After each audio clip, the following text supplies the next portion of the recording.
Hepatitis B ఇట్లాంటివి ఉంటాయి కదా సార్ కొన్ని వ్యాధులు, ఆ వాటికి ఎటువంటి చర్యలు తీసుకోవాలి? ఇవి దేని వల్ల వస్తాయి sir hepatitis B, hepatitis A, hepatitis C అని 3 రకాలు ఉంటాయి.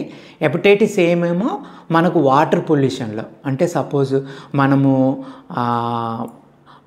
స్టూల్కి వెళ్ళినప్పుడు సరిగా కడుక్కోకుంటే ఆ వైరస్ మన బాడీలో ఉంటే ఇన్ఫెక్ట్ అయినప్పుడు మనం హోటల్కి వెళ్తాం, వాడు గ్లాసులు తీసుకొచ్చి ఇట్లా ఏళ్ళు ముంచి తీస్తాడు, వాడు హెపటైటిస్ ఏ పేషెంట్ అయి ఉండొచ్చు.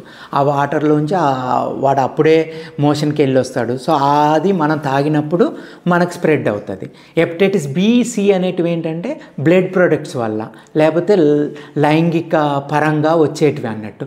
సో మనం ఏమన్నా ఇన్ఫెక్ట్ అయిన బ్లడ్ తీసుకోవడము, లేకపోతే అన్ప్రొటెక్టెడ్ సెక్స్ చేయడం వలన హెపటైటిస్ బి, హెపటైటిస్ సి అనేది వస్తుంది అన్నట్టు. సో ఇవి అవాయిడ్ చేయడం వల్ల మనకు లివర్ ఫెయిల్యూర్ నుంచి రక్షించగలుగుతాం అన్నట్టు.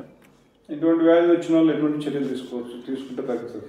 ఇది వచ్చి మనం రాగానే మనం గ్యాస్ట్రోఎంట్రాలజిస్ట్ని కన్సల్ట్ చేసి దానికి సంబంధించిన యాంటీబాడీస్, యాంటీజెన్స్ తీసుకొని మనం ప్రొటెక్ట్ చేసుకొని లైఫ్ స్టైల్ మోడిఫికేషన్ చేసుకొని బ్యాడ్ హ్యాబిట్స్ దూరంగా ఉంటే ప్రొటెక్ట్ కాగలుగుతాం అన్నట్టు.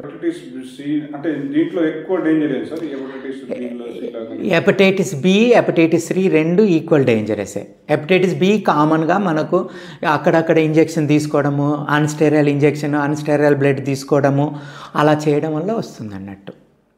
ఇంకోటి వైరస్ ద్వారా మనం గడ్డి, ఇప్పుడు విలేజ్లలో ఉండే వాళ్ళకు గడ్డి పోయడం వల్ల అట్లాంటి వాటి వల్ల కూడా కొంత డిసీజెస్ వస్తాయి.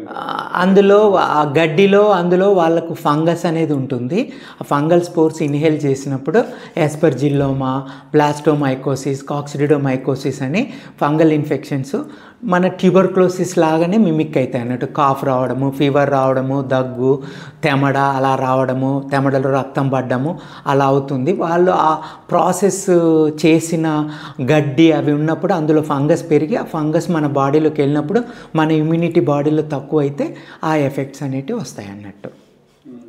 ఇప్పుడు అలాంటి డిసీజ్ వచ్చిన వాళ్ళకి మరి ఇప్పుడు అంటే హాస్పిటల్ ద్వారానే తగ్గుతుందా? మనం హాస్పిటల్కి వెళ్ళి చెక్ చేసుకొని ఏం వైరస్ పడిందో ఏం చూసుకుంటే మనకు సకాలంలో ఫలితాలు దక్కుతాయి.